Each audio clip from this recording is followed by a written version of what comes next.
S का जो highest power होता है दैट इज ऑर्डर, और टाइप, किसी भी सिस्टम का टाइप अगर हम लोगों को डिटरमाइन करना है तो ओरिजिन में कितना पोल है उसके थ्रू हम लोग टाइप डिसाइड करते हैं। ठीक है, तो ऑर्डर, किसी भी सिस्टम का ऑर्डर अगर जानना है तो एस का हाईएस्ट वैल्यू पावर देखना होता है।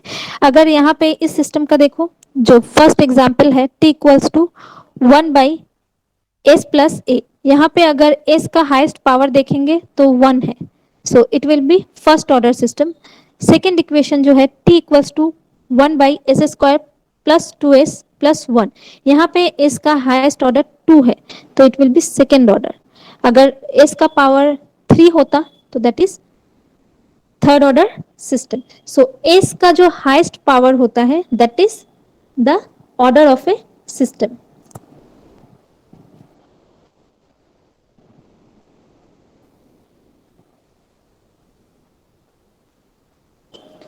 Now time response of A first order, जो सेकेंड नोट दिया गया, फर्स्ट नोट में भी दिया हुआ है बट वहां पे थोड़ा क्लियर समझ में नहीं आएगा, तो सेकेंड नोट भी देख सकते हो या फिर फर्स्ट नोट भी फॉलो कर सकते हो। सो यहाँ पे देखो एक सिस्टम दिया गया है जिसका ओपन लूप ट्रांसफर फंक्शन है 1/s, टाउ भी, बहुत बुक में टाउ भी लिया हुआ है, टाउ मीन्स टाइम कांस्टेंट है, टी इज टाइम कांस्टेंट। ठीक है, मैंने टी लिया है। R S is the input signal, C S output response, and here negative unity feedback system है ये। ठीक है, और जो फॉरवर्ड पथ ट्रांसफर फंक्शन और फॉरवर्ड पथ गेन जो है that is 1/s into tau.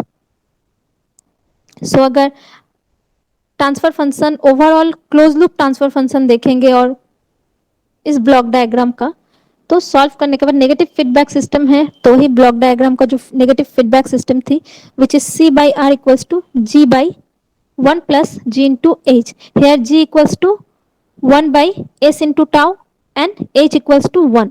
सो यही फॉर्मूला अगर अप्लाई करेंगे तो अल्टीमेट जो इक्वेशन मिलेगी that is C of S divided by R of S equals to 1/s into T plus 1।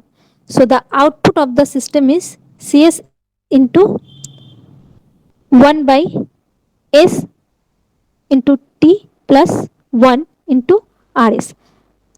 अब अगर यूनिट स्टेप रिस्पॉन्स लेते हैं और सिग्नल, इनपुट सिग्नल जो है अगर स्टेप लेते हैं और यूनिटी स्टेप लेते हैं तो RT equals to we can write 1। ठीक है, और RS इक्वल्स टू 1/s। अब तक जो सिग्नल हम लोग बस RS से डिनोट कर रहे हैं, अब मान रहे हैं कि वो जो सिग्नल हम लोग दे रहे हैं सिस्टम को that is step response, step signal है और यूनिटी स्टेप सिग्नल है। So RS equals to 1/s। So we can write CS equals to 1 divided by S into T plus 1 into RS. So put the value of R of S which is 1/s.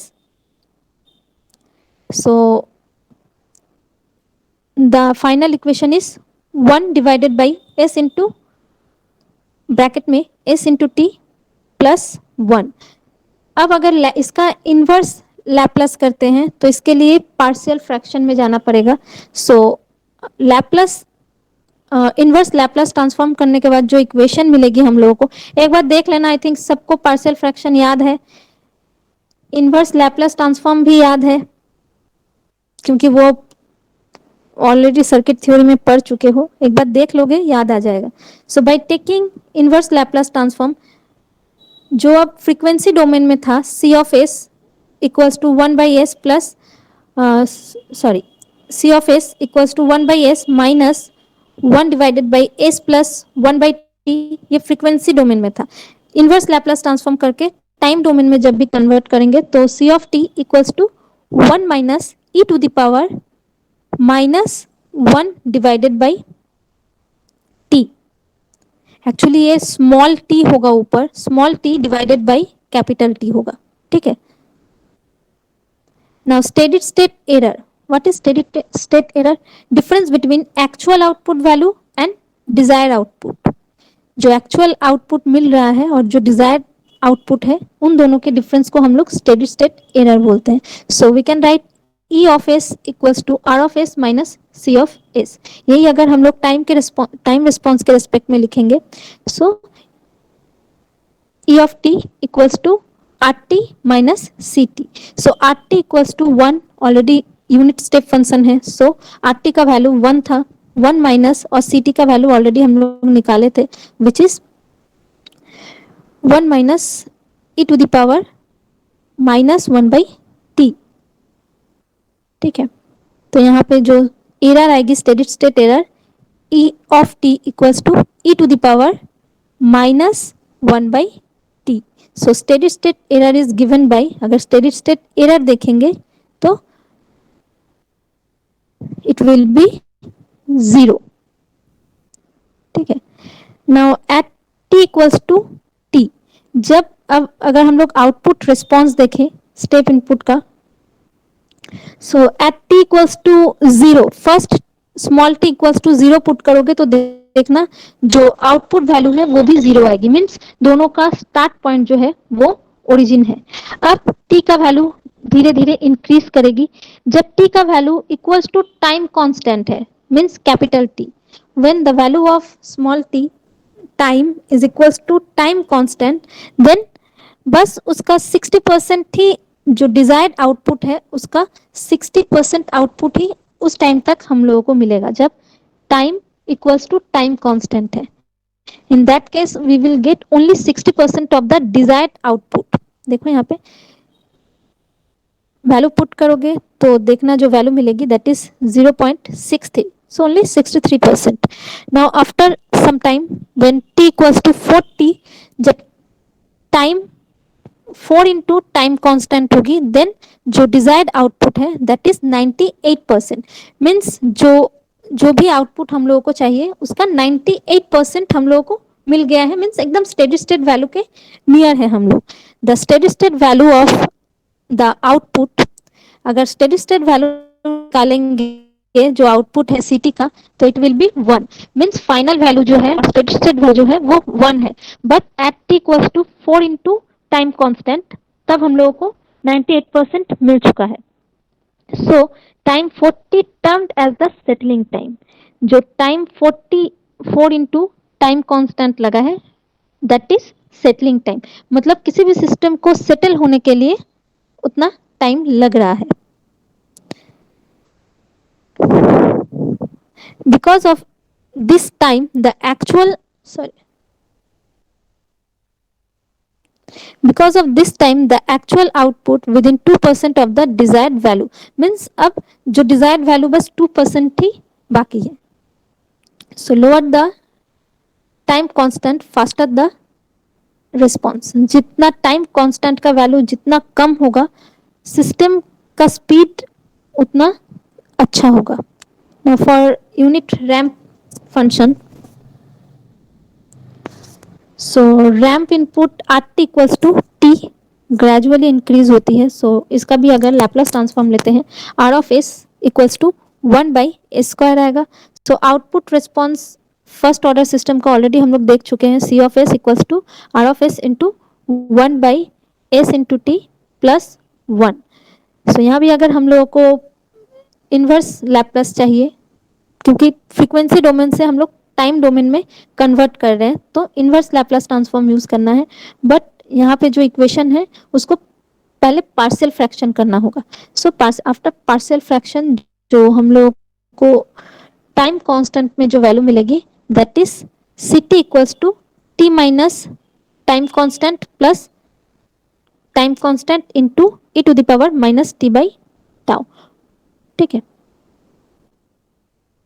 अब अगर error देखते हैं steady state error, तो steady state value is t into 1 minus e to the power t small t divided by time constant. so steady state error is, limit अगर देंगे तो steady state error जो आएगी that is t. इसका अगर हम लोग आउटपुट देखेंगे, जो इनपुट है वो RT इक्वल्स टू 1 जो स्ट्रेट लाइन गया है रैंप फंक्शन, और जो आउटपुट मिल रहा है जो नीचे का कर्व है वो थोड़ा देखो टेढ़ा हो गया। इन दोनों के बीच में जो एरर है दैट इज टी, और ई डबल एस से उसको डिनोट किया गया। ठीक है, और यहाँ पे स्टेडी स्टेट एरर का वैल्यू हम लोगों को टी ऑलरेडी मिला था। ठीक है, तो जो इनपुट सिग्नल के साथ थोड़ा सा ये क्या हुआ है, लैग कर गया है।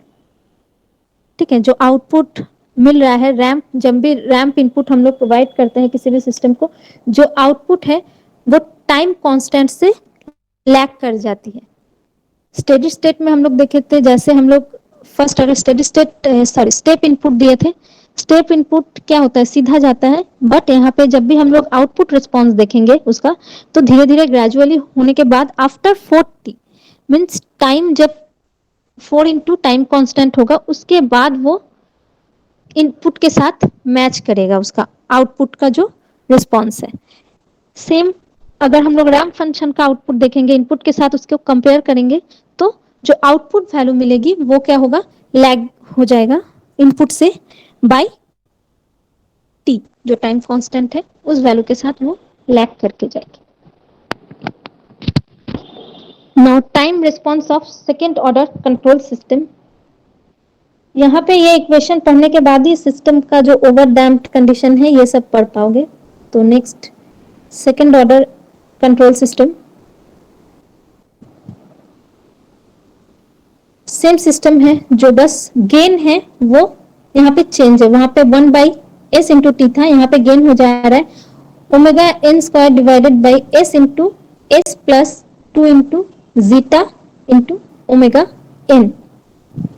ठीक है, यहाँ पे टाइप 1 सिस्टम यूज किया गया है, क्योंकि यहाँ पे देखो ओरिजिन में अगर हम लोग पोल देखेंगे, जो ओपन लूप ट्रांसफर फंक्शन है which is omega N square divided by S into S plus 2 zeta omega n, इसका अगर पोल देखेंगे, पोल और जीरो का अगर लोकेशन देखेंगे तो ओरिजिन में एक पोल आएगी, so we can consider as a type 1 system.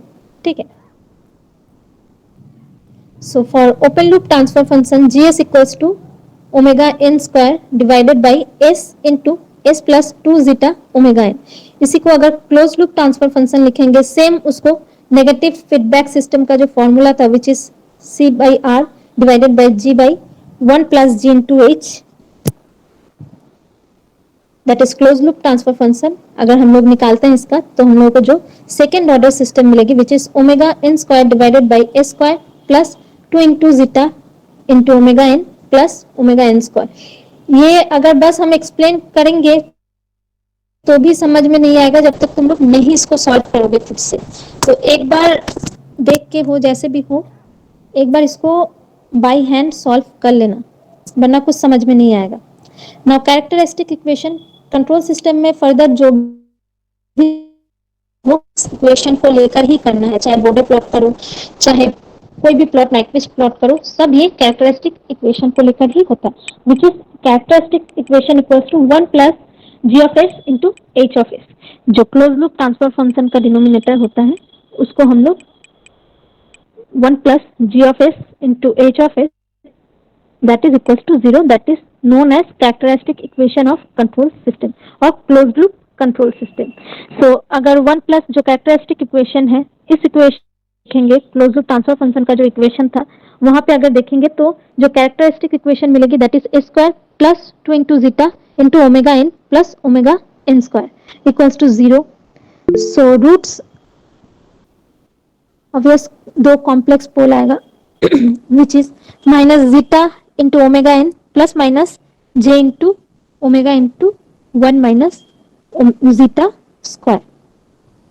ठीक है, यहाँ पे ओमेगा एन को नेचुरल फ्रीक्वेंसी कहा जाता है और जीटा को damping ratio. Omega n is natural frequency and zeta is damping ratio. अब सेम जैसे फर्स्ट ऑर्डर सिस्टम के लिए किए थे, स्टेप इनपुट देकर RT equals to 1 and RS equals to 1/s, same process में इसको भी करना है। इसका भी लैप्लास इनवर्स लैप्लास ट्रांसफॉर्म निकालना है और जो इक्वेशन है टाइम के रिस्पेक्ट में सेकेंड ऑर्डर सिस्टम के लिए वो फर्स्ट फाइंड आउट करना है। देन यहाँ पे अगर हम लोग करते हैं so C of S by R of S equals to omega N square, जो इक्वेशन मिली थी हम लोगों को क्लोज लूप कंट्रोल सिस्टम से, square plus 2 zeta into omega n plus omega N square, बस आर एस की जगह पे 1/s पुट करेंगे और पार्शियल फ्रैक्शन करके हम लोगों को inverse Laplace transform find out करना है। सो यहाँ पे इनवर्स लैप्लास ट्रांसफॉर्म फाइंड करने के लिए यहाँ पे देखो एक टर्म लाया गया है, zeta square into omega N square. इसको डैम्पिंग फैक्टर कहा जाता है, zeta square into omega N square, जो कि damping ratio into natural frequency है। इसको हम लोग डैम्पिंग फैक्टर कहते हैं। Zeta into omega n equals to damping factor. अगर जब तक ये हम लोग एडजस्ट नहीं करेंगे तब तक इसका इनवर्स लैप्लास नहीं निकाल पाएंगे। So 1/s minus S plus 2 into zeta omega N divided by S square plus 2 zeta omega N, जो टर्म हम लोग एडजस्ट करने के लिए लाए हैं that is damping factor zeta square into omega N square plus omega N square minus plus minus करके इसको एडजस्ट किए हैं zeta square into omega N square. So अब सेकेंड पोर्शन में देखो तो फर्स्ट जो टर्म था s square plus 2 zeta into omega n plus zeta square omega N square, तो इसको हम लोग होल स्क्वायर में होल स्क्वायर फॉर्म में लिख सकते हैं which is S plus zeta into omega n whole square plus omega N square into 1 minus zeta square.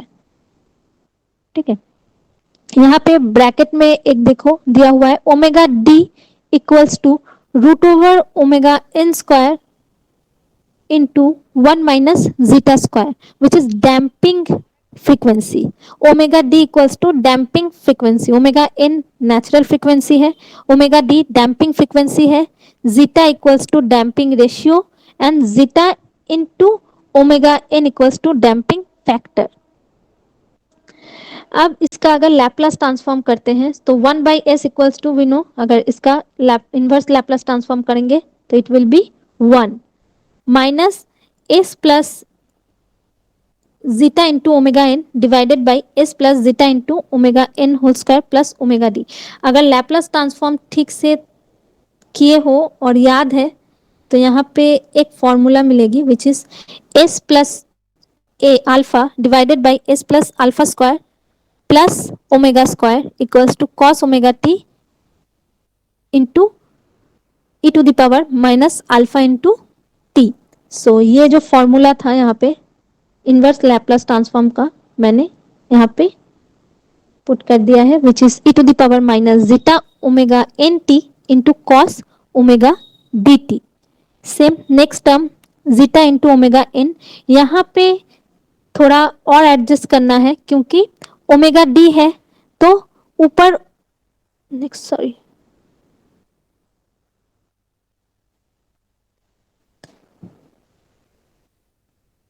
Second जो फॉर्मूला है which is sine formula omega divided by S plus alpha square plus omega square. ये omega जो है ऊपर भी है तो उसको एडजस्ट किया गया है यहाँ पे ओमेगा डी इंटू 1/ओमेगा डी लाकर।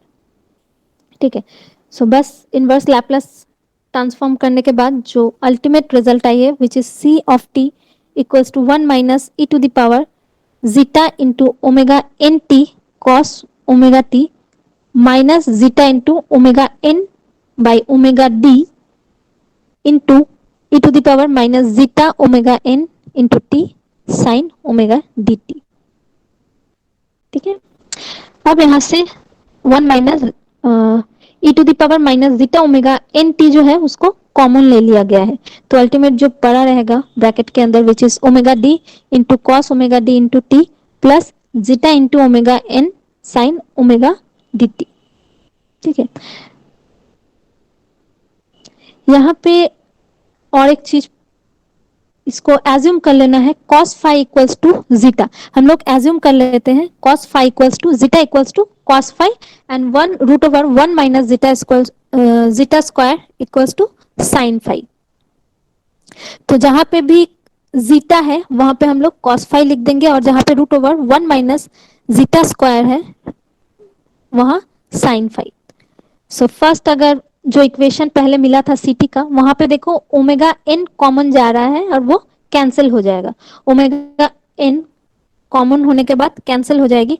सो अल्टीमेट जो इक्वेशन मिलेगी that is 1 minus e to the power zeta into omega n into t divided by 1 minus root over 1 minus zeta square, bracket में 1 root over 1 minus zeta square cos omega d into T plus zeta sine omega d t. But यहाँ पे हम लोग क्या पकड़ लिए हैं, zeta equals to cos five and root over 1 minus zeta square equals to sine 5। बस जहां पे जीटा है वहां पे cos फाइव लिख दो और जहां पे root over 1 minus zeta square है वहां साइन 5 ब्रैकेट के अंदर। सो जो फाइनल सीटी इक्वल्स टू जो फाइनल इक्वेशन मिलेगी that is 1 minus e to the power minus zeta into omega n t divided by root over 1 minus zeta square into sine omega d plus 5। ठीक है, so it will be the final second order time response equation. अब यहाँ पे दिया हुआ है omega t equals to omega n into root over 1 minus zeta square, omega d equals to damping frequency of oscillation, omega n natural frequency, zeta equals to damping ratio and zeta into omega n damping factor. अब ये जो equation मिला है इसके respect में ही 4 condition और 4 case को study करना है, लाइक क्रिटिकल डैम्प, ओवर डैम्प, अंडर डैम्प्ड। ठीक है, हम जानते हैं इक्वेशन सबके सर के ऊपर से गया है, जब तक सॉल्व नहीं करोगे तब तक समझ में नहीं आएगा। खुद से एक बार इक्वेशन सॉल्व करके देखो, फिर अगर नहीं समझ में आती है तब कोई भी डाउट हो तब पूछ लेना। बट इक्वेशन हम बता दिए तो ऐसे समझ में नहीं आएगा। बोर्ड में फिर भी जब करते थे तो आ जाता था समझ में, अब पॉसिबल नहीं हो पाता है उतना। ठीक है, खुद से एक बार सॉल्व करके देखो, फिर भी अगर समझ में नहीं आता है तब इन्फॉर्म करना मुझे। ओके ম্যাম हाँ बोलो। কালকে ল্যাব আছে আর ক্লাসও আছে, মানে গ্রুপ এর हाँ ল্যাব। हाँ लैब सबका मैटलैब इंस्टॉल हो गया है ना? हाँ मैम। नो मैम, मेरा नहीं हो रहा। अच्छा ठीक है, सिस्टम में सपोर्ट नहीं ले रहा मैटलैब। हाँ ठीक है, जिसका नहीं हुआ है देख लो। MATLAB লিনাক্স এ হয় না? না, নিচ্ছে না।